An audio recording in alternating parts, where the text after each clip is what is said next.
Hi, I'm Dan Bennett, and I wrote this paper with Elisa Meckler. This is Jank Accounts, We Should Study Broken Games. So, Jank refers to game elements that are a bit off. This might be clumsy controls, primitive graphics and physics errors, or NPCs with wooden, alienating behaviour. We might associate such things with poor play experiences. They seem the opposite of our normal focus on visual polish and fluid controls, things we expect to support feelings of competence and immersion. But online discussion suggests that players often enjoy janky games, even treat them with special affection. So what explains this?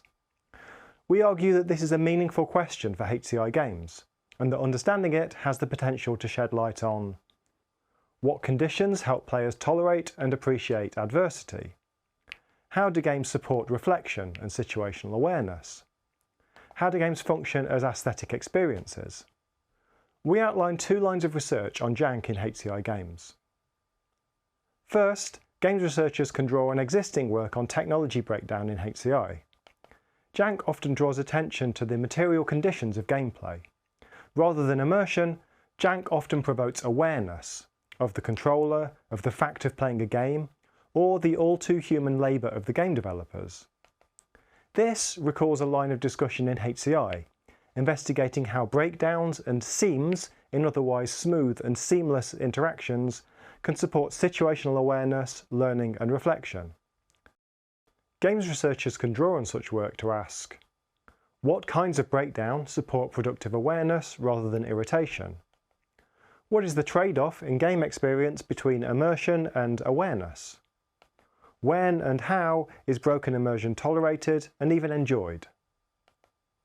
Finally, Jank connects to a history of intentional breakdown in other media, from Brecht's alienating theatre productions to the weaponised awkwardness of comedians Tim and Eric.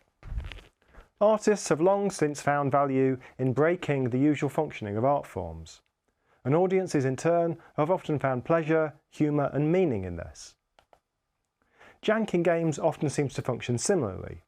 It can interrupt key game conventions such as agency and the possibility of mastery or fairness in play. In doing so, it may raise player awareness and it may provoke new ways of engaging. But unlike the examples in other art forms, Jank is often unintentional. Players can't rationalise it in terms of the intention of the artist. In the absence of such authorial intention, what factors can lead players to distinguish Jank from junk?